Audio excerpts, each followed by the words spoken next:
of our hybrid journal tutorial.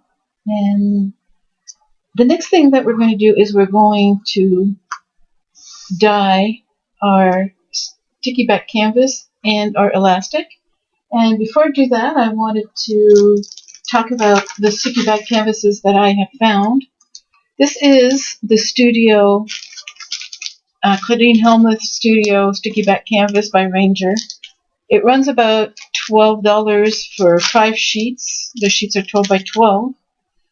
And the only problem I had with that is that it's extremely difficult to cut with scissors. It says that it isn't, but when I tried to punch it out with my punch and then with my scissors, it was very hard. I did the same thing with the Stick on Canvas by, actually I don't even know who they're by. Let me see here. Lions. And I got this at Hobby Lobby, as I may have mentioned in a previous video. And I paid $8.99 with 40% off. Okay, about $5. And when I came to cut it, it gave me an almost clean cut. There's, a couple little things that you have to trim, but compared to the fiasco that it was to do it with the other canvas, definitely on the cutting side, this was better. However, this is called repositionable, and I don't know that that's going to really work, but repositionable is only repositionable until you put real adhesive on it. And since one of the things that we're going to use to adhere this is red line tape, it's not going to go anywhere. So now I'm going to cut the other side of this, and I'm going to start about here, so that my sides, not that anybody's going to see both sides at the same time. I'm not going to tell you that it's easy because this stuff never is, especially when you're on camera for some odd reason. I mean, it worked perfectly well on my other table, that's why. This table is a little bouncy, and when you have a bouncy table, it's always harder to cut stuff. You do need to make sure that you get rid of the adhesive on the back, because this one's pretty thick. And I'm going to just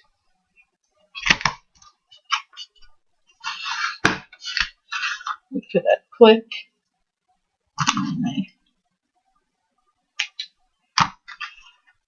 Okay. Later on this week, I will do a video where I'm going to show you the new Fiskars punch system. Love it. So much easier on my poor old hands.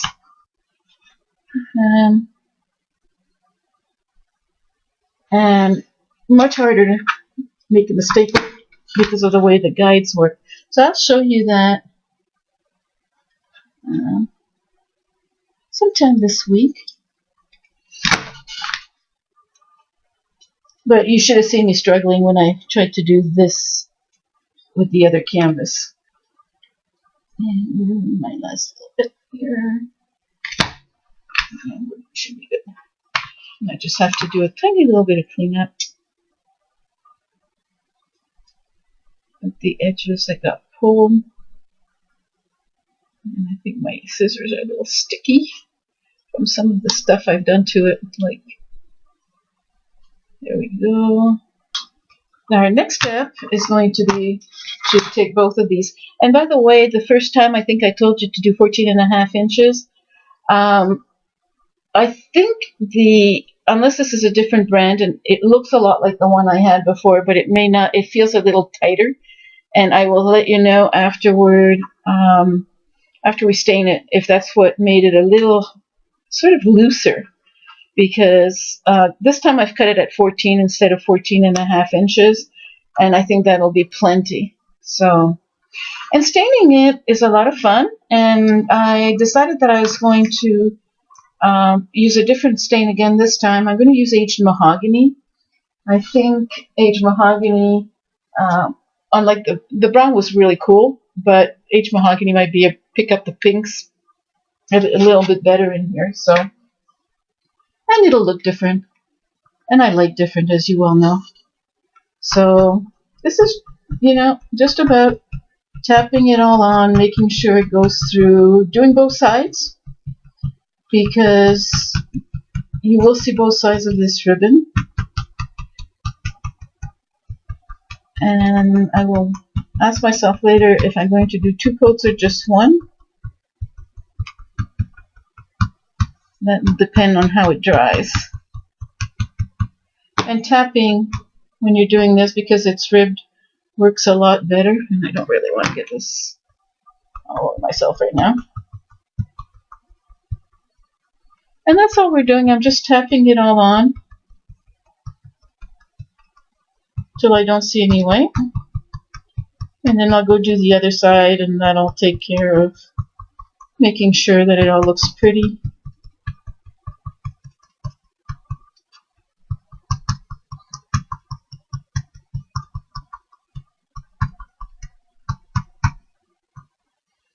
I think that'll look really pretty with it. We might make it look a little orangey, but yeah. So I get distracted easily. Just when I'm talking, I'm not used to talking and crafting at the same time. I usually craft by myself, so, and see, it's pretty much done. This is the other side. It just needs a little bit of touching up, and in certain spots, especially on the edges.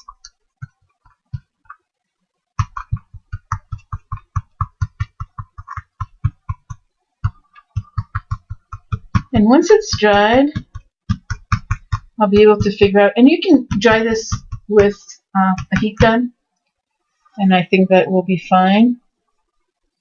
I'm going to do my canvas next. And the canvas, you can kind of pull it. So I'm going to just pull it. And I don't know, for some odd reason, this red mahogany,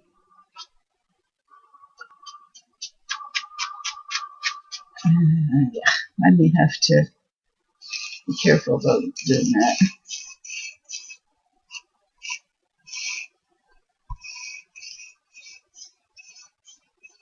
And this canvas is a little bit grittier than the other one was, than the Ranger one is. By that I mean that I think it's not quite as fine a canvas. So I don't know. I'll have to look and see if I like the end result, what it looks like, because I kind of like the effect of the other one. When you look at the other ones that I've dyed,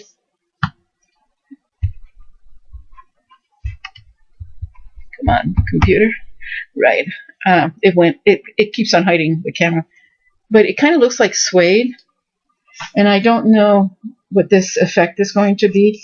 So I'm just wondering if I'm actually really going to like it or not. And, we'll have to wait till I dry it. This one's definitely going to be a 2-coater.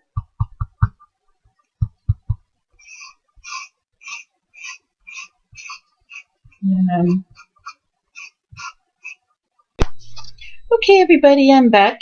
And I got them to look pretty close, but it was definitely not easy. I'm not sure why I was using aged mahogany stain this time.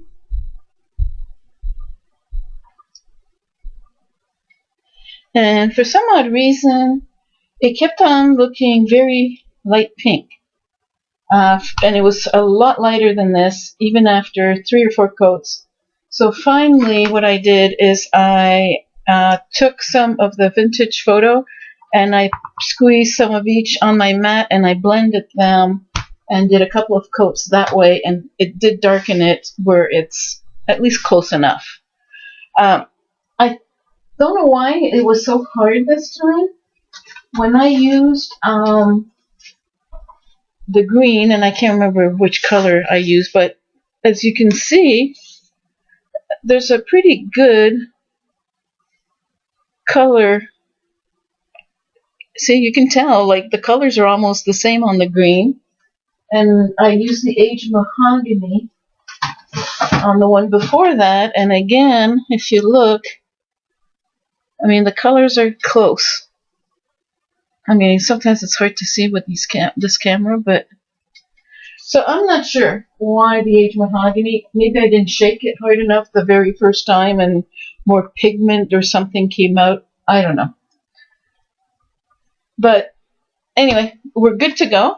And the next thing we're going to have to figure out before we start gluing things and sticking things, on the inside of my binding, I need to put cardstock because we don't want the glue from the adhesive backing to get stuck in the rings.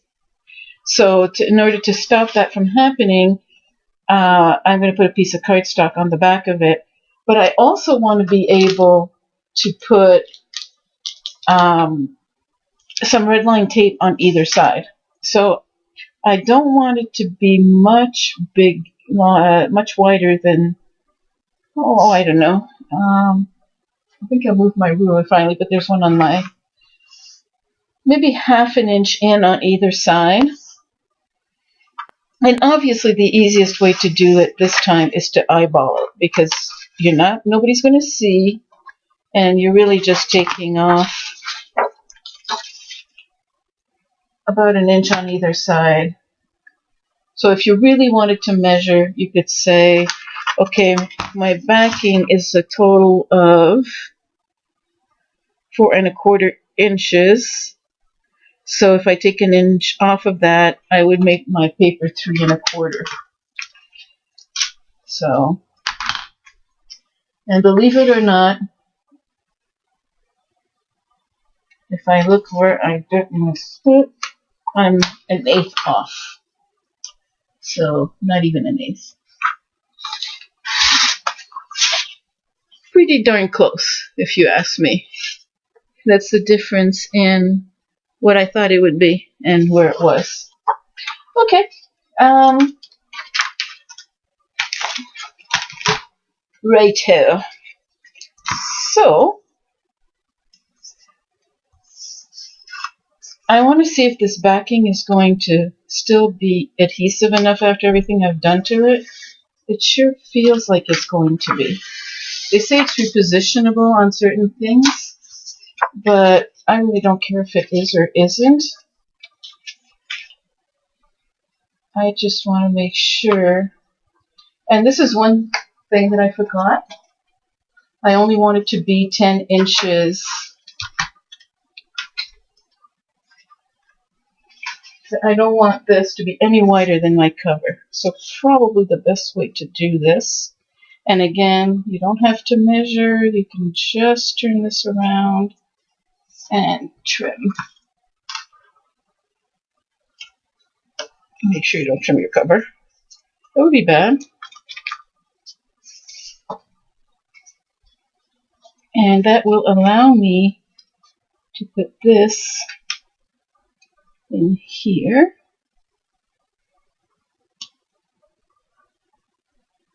There we go. I don't think that's going anywhere. And what I'm going to do is I'm going to cut my little corners off. And the reason I'm doing that is because I want to be able to flip the ends over, because I like the way it looks when the binding looks like it's finished off at the top. I think that looks prettier. And I'll tell you, this is repositionable. It's pretty darn sticky stuff.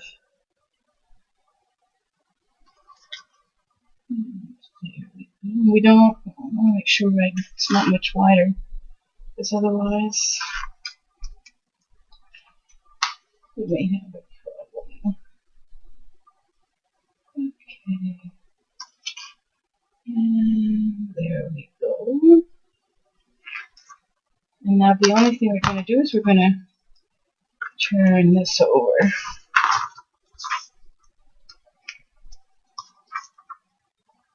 And that's one of the reasons why I wanted a piece of cardstock that kind of matched. And I have a bad feeling here. When you start to see that, there we go. That should be good.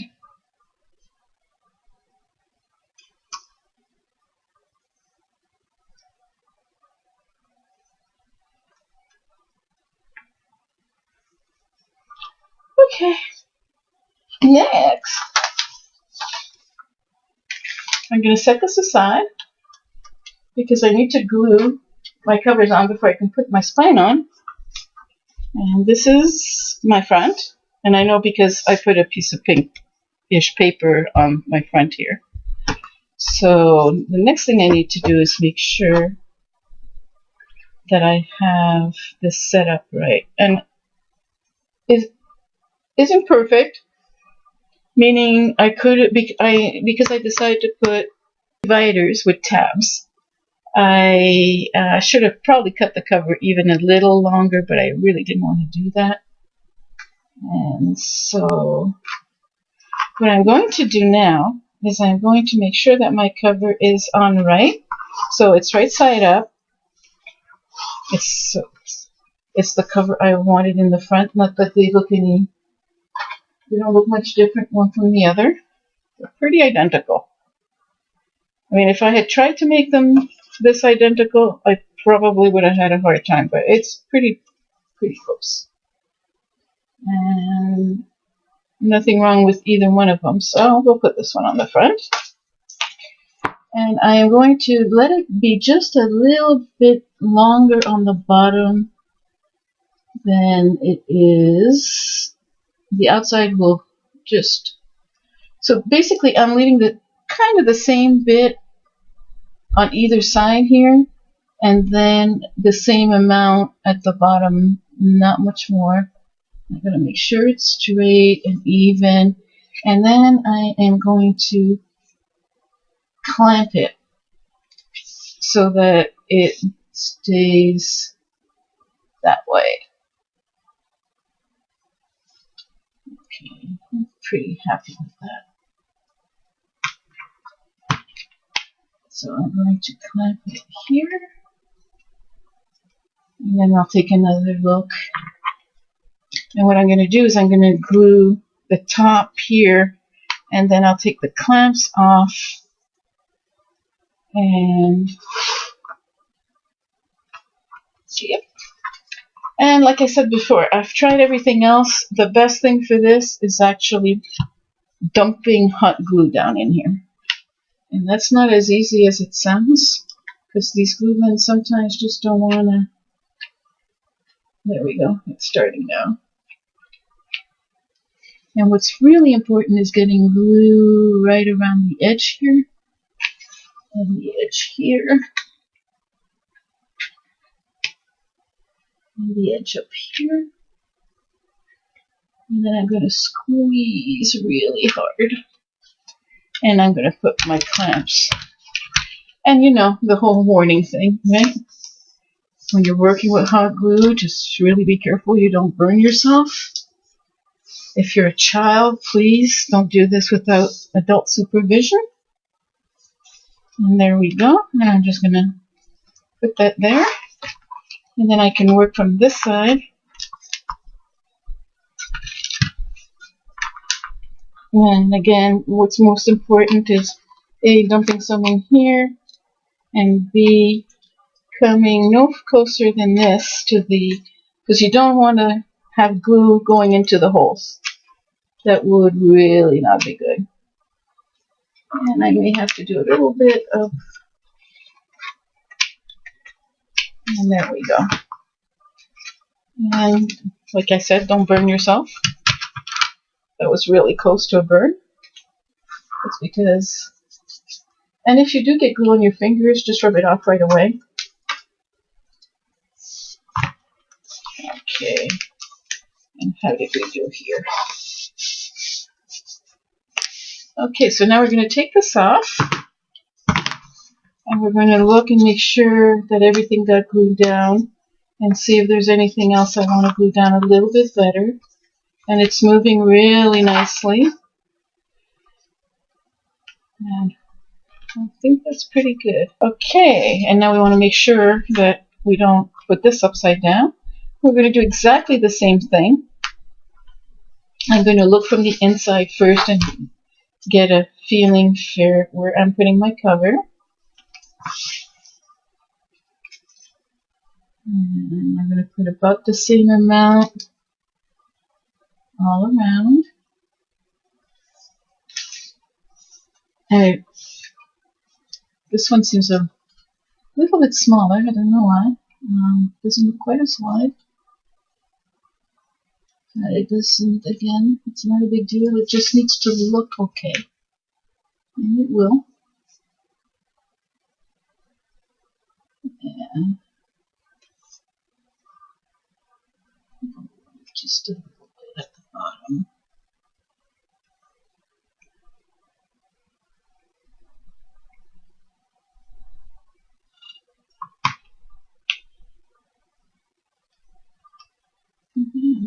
Yeah, the nice thing is until you actually glue the whole thing down, it's still adjustable.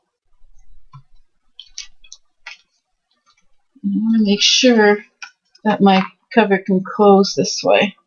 That's one of the mistakes I made with my first book. So this way, I know that it's closing and that you won't see. You know, it's going to be very forgiving, like I said before, because you're going to have that spine on it. So let's not worry too much here. And then my next check is to make sure that, let me put this, is to make sure that my two covers kind of meet. So my book looks like it's not lopsided. And there we go. And now I am going to glue up over here. And there's my hot glue, and I need another stick. Okay, let's see here. I'm going to throw some glue. Oh, there went the stick. Well, I'll just grab this one for now. Uh-oh, that's not good.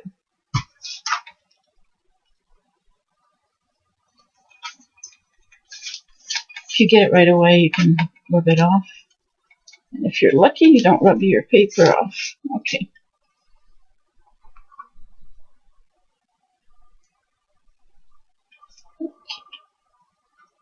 There we go. And we're going to make sure that we, again, I'm warning you about the holes. Make sure that you don't get your holes covered by glue because your book won't work anymore. And just remember that, okay, I'm going to put my glue stick over here, my glue gun, and then I'm going to make sure that I push as hard as I can. And that's pretty good. Pretty good. And I'm going to finish off my job here by dumping some glue.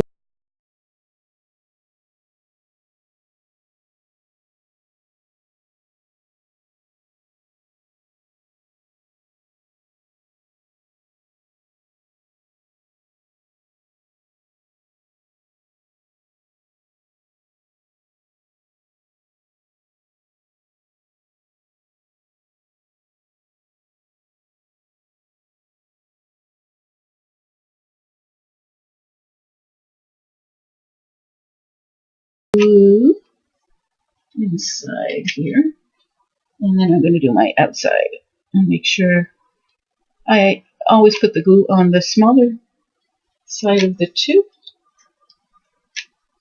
and that way I know my glue is not going to go all over the place. And I keep on losing, I keep on getting to a point where I can't see my camera, but that's okay. And I dropped a bit of glue. So, okay. And you'll notice that my book still opens and closes flat, which is what I wanted. And one of the things that I've been working on making sure looked better this time. And my book functions correctly. So now it's just time to put my spine on. And there we go. And this feels sticky, but I don't actually trust it. And I am going to work my spine so it's a little circular here. The rest of the work will be done just by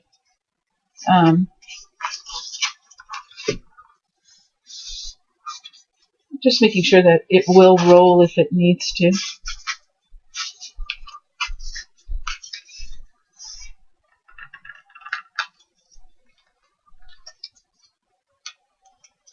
And I'm just rolling it by putting my fingers down here and then just moving it through my fingers like this and pulling on it a little bit, and that makes it kind of a little rounder. And now, our final step, I'm going to put, just to be on the safe side, and don't put it on the book because you don't know exactly where the spine's going to go.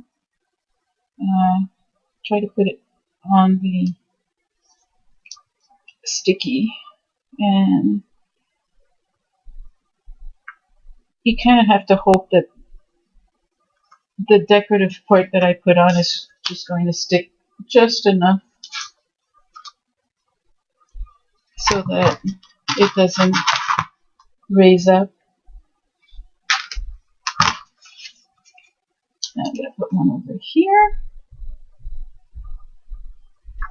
And I'm almost done. And hopefully, I can hear my husband. Hopefully he will not come down here right now because I'm taping. So,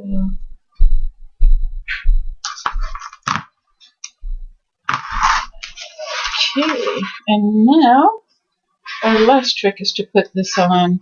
I'll get the sticky stuff off here. Yeah, very nice. Can you hear it? I hope not.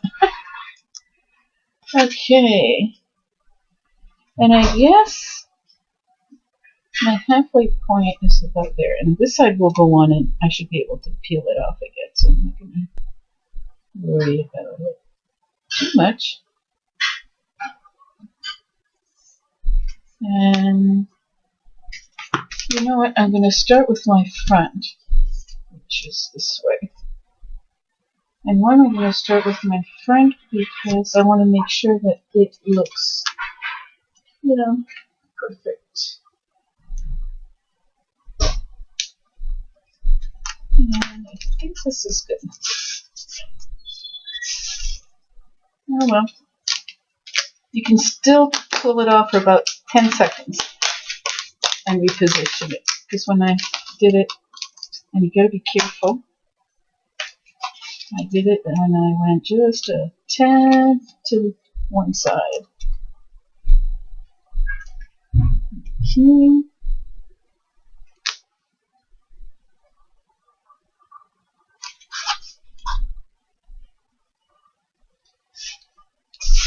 There we go. And I will deal with this little guy. You know what that's from? That's from me before. And I'm going to do it again. Like I said, I'm a bit of a perfectionist when it comes to this kind of stuff. So I'm going to make sure that I pull this guy in, because that's what's causing my problem. There we go. Now it looks nice and smooth and even.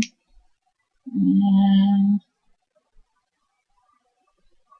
here we go again.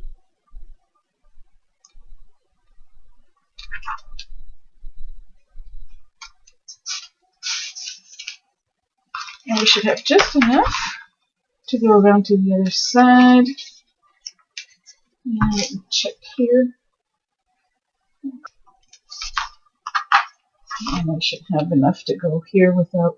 You don't want to pull it too tight, because if you pull it too tight, you may start having problems with the binding. So I think we're good.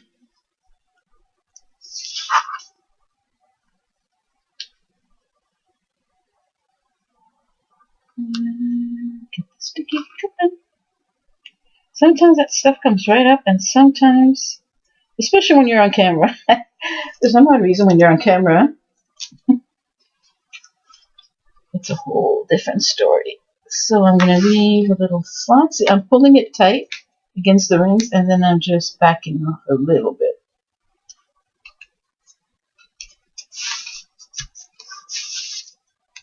And there we go. Oh, you know what I forgot to do? I did that once before, and I don't know if I can fix it this time. I forgot to put my elastic. So let's see if we can fix it. If we can't, we'll just have to, yeah, I can still fix it. So now you know that even if you forget to put your rubber band, you can still fix it. And I have plenty usually that goes underneath, and I want it to be about even, like maybe just a tad in from the edge here, and I'm going to check my camera again. I want it about here. So I'm going to use my glue again, and I'm going to put glue here.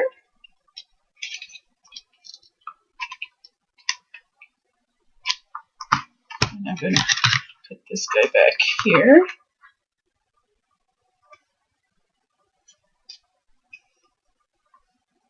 And make sure that it's straight. And I can still move it while the glue is still hot. You get a chance to adjust it. And that's about right. And then you want you don't need any tension on it, but you don't want it to be floppy on the back either. And you want to make sure that you're looking that it's even. And so I'm going to put glue down.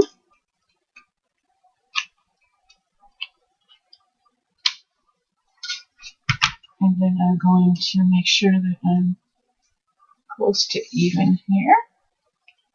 And move that on top. And try not to burn yourself. I just got glue on my finger. And now I'm going to just glue my cover back down. No big deal. No harm, no foul, except that I'm out of glue and we had it glue sticks on before. So I'm going to get it and put it in. So you need at least if you make a mistake, you're going to need at least 3 glue sticks. And I'm sure that a lot of you out there are going to find new and better ways of doing this, because that's what crafting is all about, is always making things better. I love that about crafting. And there we go. You know, some of these great crafters that I watch never seem to make a mistake. I always tell people that about 45% of my creativity is me trying to correct my mistakes. And it really is. I'm not kidding when I say that. Now it's a little harder for it to be nice and tight up here because of the rubber band, but okay, so now we've got it all done. And as you can see, now we have a functioning book. So ladies and gentlemen, there you go. we have finished our journal, and now all you have to do is decorate it to your heart's content. So I hope you enjoyed this tutorial. Thanks for watching. Bye-bye.